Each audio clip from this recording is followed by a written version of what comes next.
Well, good morning, kiddies. I hope you are here joining me at 8 o'clock in the morning in the early bird classroom. How are you? I am here on time, close to on time this morning, at least with my slide. Yay, I'm so happy. And I'm so happy and excited because I am reading a new book. And the new book today is, actually, I'm not reading the whole book,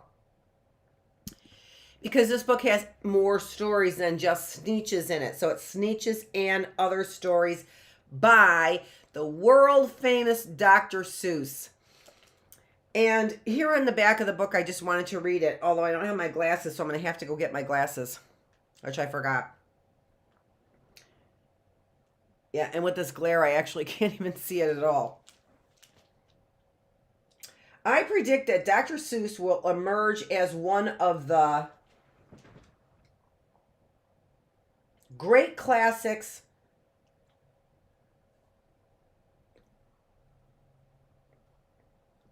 of this era or area, I think. I don't know. I can't even believe it. I can't read it. Plus I have to have another light on. So I'm going to be right back. Let me quick go get my glasses. I'll be right back. And then we'll get started writing writing. We're not writing today. We did phonics yesterday, didn't we? No. Today we're going to get started reading Sneetches. Give me a sec. Okay, let's get started reading the back of the book. See if I can read it now. In this area, yeah. In 2059, children will still hoot with joy when they come across Seuss books. What exactly is it that makes this stuff immortal?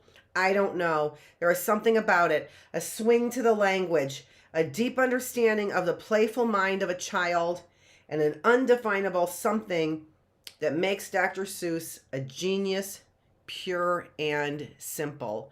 And that's true. That's true. And you'll see why he's a genius, I think, in this story. All right? Sneetches.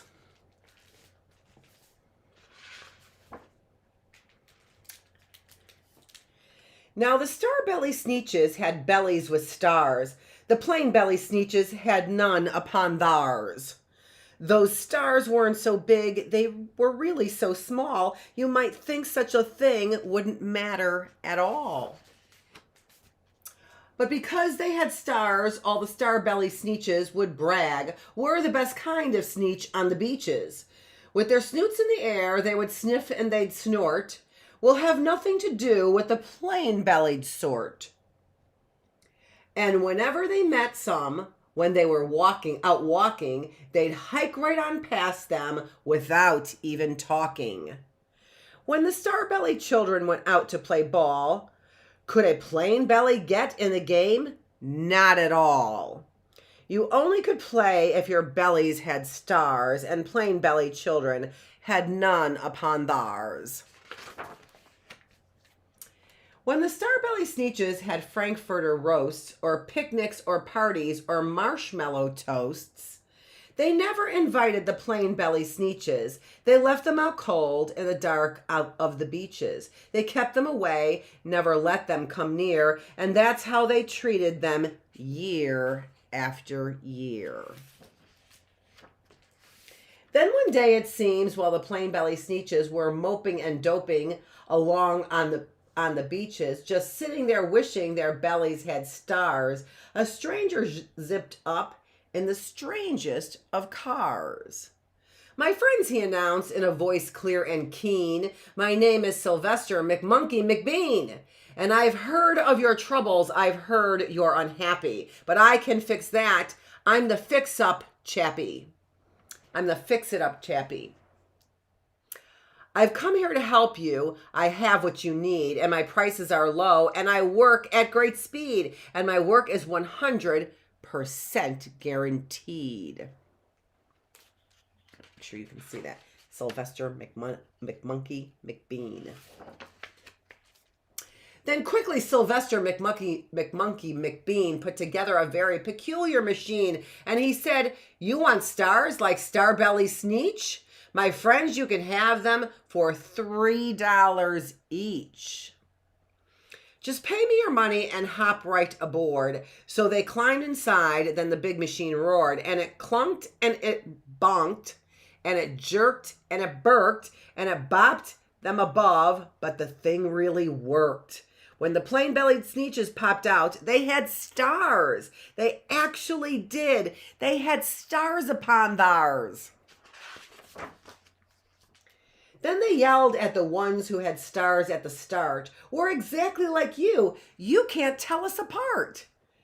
We're all just the same now, you snooty old smarties. And now we can go to your Frankfurter parties. Good grief, groaned the ones who had stars at the first. We're still the best Sneetches, and they are the worst. But now how in the world will we know, they all frowned, if which kind is what, or the other way round. Then up came McBean with a very sly wink, and he said, things are not quite as bad as you think. So you don't know who's who. That is perfectly true. But come with me, friends. Do you know what I'll do? I'll make you again the best Sneetches on beaches, and it will cost you, and all it will cost you is $10 eaches. Belly stars are no longer in style, said McBean. What you need is a trip through my star-off machine. This wondrous contraption will take off your stars so you won't look like Sneetches who have them on theirs. And that handy machine working very precisely removed all the stars from their tummies quite nicely. See, here they are coming through. No more stars. There's the machine. See? Collecting the money here and then going through the machine. Then with snoots in the air, they paraded about and they opened their beaks and they let out a shout. We know who is who. Now there isn't a doubt. The best kind of Sneetches are Sneetches without. Then, of course, those with stars all got frightfully mad. To be wearing a star now was frightfully bad. Then, of course, old Sylvester McMonkey McBean invited them into his star-off machine. Then, of course, from then on, as you probably guessed, things really got into a horrible mess. All the rest of that day on those wild screaming beaches, the fix-it-up chappie kept fixing up Sneetches. Off again, on again, in again, out again, through the machines. They raced round and about again, changing their stars every minute or two. They kept paying money. They kept running through until neither the plane nor the Starbellies knew whether this one was that one, or that one was this one, or which one was what one, or what one was who. Then when every last cent of their money was spent, the fix-it-up chappie packed up and he went. And he laughed as he drove in his car up the beach. They never will learn, no, you can't teach a Sneetch. But McBean was quite wrong, I'm quite happy to say, that the Sneetches got really quite smart on that day. The day they decided that Sneetches are Sneetches, and no kind of Sneetch is the best on the beaches. That day all Sneetches forgot about stars and whether they had one or not upon theirs. Isn't that a great story? I just love that story. So, Sneetches, do you sometimes feel that way? Do you sometimes feel like you are different and that you wish that you had things that were the same as other people? You know, that is really normal to feel that way. You know what, though? As we get older, things are different as we get older. When we get older, we want to look different than other people. Lots of times we want to be unique. Unique means that we're special, that we're different. Why? Why when we get older do we want to be different, but when we're younger, we like to be like everybody else? We don't want to be different. Why is that, do you think? I think it's because when we get older, we have to find jobs. And so we have to, when we go find a job, we have to be the special one when we go find a job, right? And so I think when we get older, we try and be different. Maybe like the only one with the star on our belly, right? Or maybe the only one without a star on our belly. When we get older, that's sometimes how we feel, a lot of times. But when we're younger, we want to be like everybody else. If everybody else has a star on their bellies, we would feel really kind of embarrassed if we didn't have one. That's normal. That's normal to feel that way. And there goes my light again. Every time I touch it at all, or even a little bit with my foot, I lose it.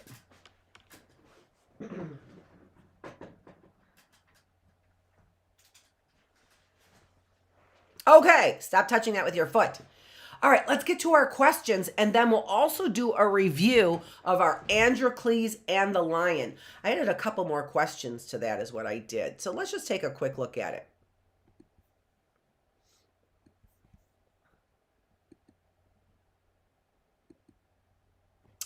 So the first question, and remember, I'm not going to answer the questions for you. I'm just going to go through these questions on the Sneetches.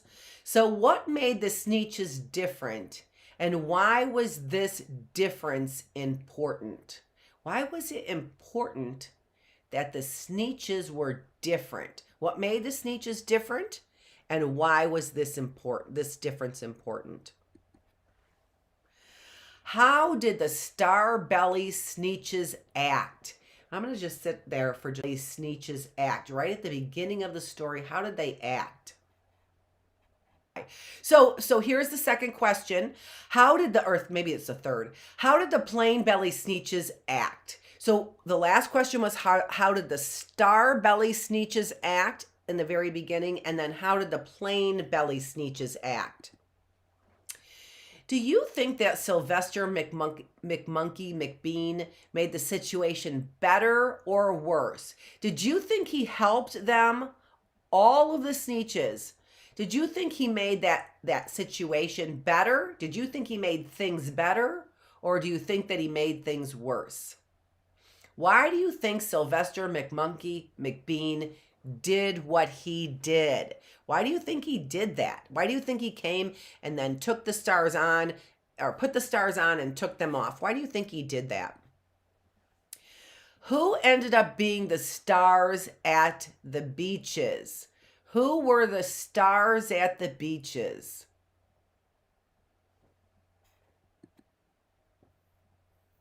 What ended up and now we're going to get to, so in the end, who ended up being the stars at the beaches? So that's the story. I should also put a question there. What do you think the moral of the story is? What do you think the moral of the story is? And what do we mean by moral of the story? I'm going to put that down there the next time we meet, and we'll have that question because I added some more questions to the Androcles story as well. When we say what is the moral of the story, and it's really good for you to know those words. I'm not using those words like I'm the only person who ever used those words. You should try and understand, especially when you're younger, what is the reason for the story? There's always a reason for the story. And most of the time for stories for young people, they want to teach you a lesson. So what is the lesson of this story about the Sneetches? What do you think the lesson of the story of the Sneetches is? Okay, let's move on and let's go to our questions now about Androcles. I'm going to help you answer those questions is what I said, but also because when we review it, we help you answer the questions. But I added a few more questions for you to think about. I didn't think I had enough questions, and a lot of times I do that. I like to add questions or other ideas when I read it a second or a third time. So let's go to the Androcles story. Remember for that story what we were supposed to be doing, right? Remember for that story we were supposed to be comparing and contrasting. That means when we compare something, we look for things that are the same. So we were looking for things that were the same between our Androcles story and our classic children's book, if you remember, right? So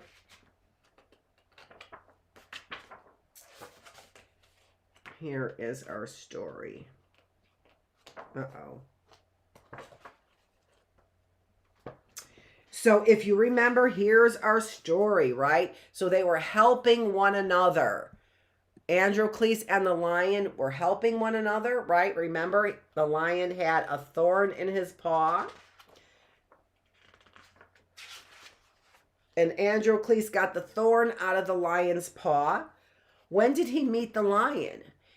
Androcles met the lion after... I'm looking over there at the book. I see my picture is not very good. Androcles met the lion after he what? After he ran away from his master, who was a very, very mean master. Remember, he was very young. This book has just the most beautiful pictures in it. I think it really does have the most beautiful pictures in it compared to any of my books, which is always nice. So they became great friends, but then do you remember what happened in the story? What happened in the story? The soldiers came and arrested Androcles. Why? Because he was a slave and he ran away from his master. Why did he run away from his master? Do you remember why he ran away from his master? Because his master was pretty mean, right?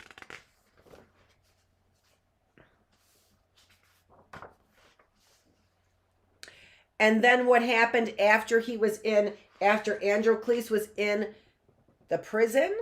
They forced him into the arena, right? And they were going to force him to fight the lion. But what happened? In 3 leaps, the lion came over, and the lion didn't have a name. Androcles just called him the lion, right? In 3 leaps, it said the lion crouched only for a moment, but in that moment, Androcles recognized his friend. The lion let out a thundery roar and bounded across the arena in 3 long leaps. Remember that? Yeah, and so he didn't eat the lion. Were the people kind of disappointed? I don't know. It seemed like the people were kind of disappointed, like they wanted somebody to be eaten that day. Yikes. So what happened to Androcles? Why didn't he want to work for his master?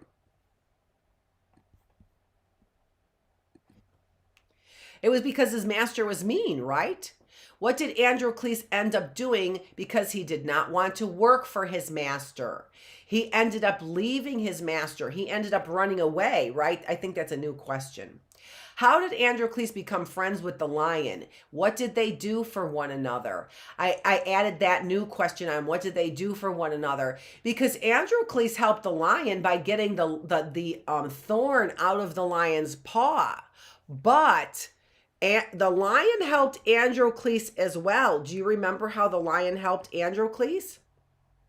The lion got Androcles food. That's how the lion was helping, if you remember. So what did they do for one another? Androcles got the thorn out of the lion, and the lion helped get food for Androcles. Remember, he was hiding in the cave because he was a slave and he ran away. So he was hiding in the cave, but he needed food. And so the lion helped find food for Androcles. Why was Androcles going to fight the lion? That was because his master came and found him. The soldiers arrested him, and that was his punishment, right? That was his punishment. Why didn't the lion eat Androcles? Well, we know, right? Because they were friends, and they were friends because they helped one another, right? So that's why the lion didn't eat Androcles. I wonder if sometimes we can make friends out of our enemies. I don't know. I don't know about that. But I do think that we can be friendly to our enemies. And in our book on the Sneetches, they did make friends out of their enemies, didn't they? But it's kind of funny because they all looked exactly alike. Why wouldn't they be friends, right? Why didn't the lion eat Androcles? Oh, I already asked that. No, I didn't. Yes, I did. What do you think would happen if you were kind to an enemy? Have you ever been kind to an enemy, and what happened? So there, right, he was being kind to a lion. That's kind of scary. Have you ever been kind to an enemy, and what happened? And then the last question, how is the story about Androcles and the lion, similar to the story about Daniel and the lion's den. Well, they both had masters, right? So they both had masters, but Daniel's master was nice to him, but not always nice, right? Sometimes, I mean, he threw him in the lion's den. So Daniel also had a mean master, and Daniel in the same way was a slave, right? So they were both slaves as well. They also both had problems with food. Daniel didn't want to eat the food because it was too rich. Androcles had a problem with food that was similar, but his problem was he didn't have enough food. So that was different. That's our contrast. When we compare, we say things are similar. When we say things are different, that is contrasting them. What else was similar in the story? Androcles was very helpful, and so was Daniel, right? Androcles was helpful to the lion, his enemy. Daniel was helpful to the king by telling him about the dream, right? But there were soldiers there who also wanted to get rid of Daniel, just like the soldiers got rid of Androcles or put him in prison, right? Same thing. The prisons had to do with lions as well. Daniel was put in with lions, and so was Androcles put in with the lion. And in both cases, the lions didn't eat the star of the story. The star of the story is called a protagonist. The star of a story is called a protagonist. So the star of the story of Androcles and the lion is Androcles, right? And the star of the story of Daniel in the lion's den is Daniel, right? Yes, of course. So those are lots of things that are similar and a few things that are different as well in those two stories. So that's why we wanted to do a comparison and a contrast with those stories. Okay, where are we? We are finishing a little bit early. I thought I would go to your phonics lesson, and I don't think I'm going to do that. I don't want too much to talk about today. We did the whole story of the Sneetches. We went back to the Androcles story, and we even went back to the lion story, Daniel and the lion's den story, not the lion story, Daniel and the lion's den story. We even went back to that story as well. So we really did talk a lot today. And in fact, I kind of talked a little fast today as well. So I'm going to go ahead and we're going to call it a day for today. I will be back here at 9:15 for the Bookless classroom. And in that classroom, I'm going to be reading another story.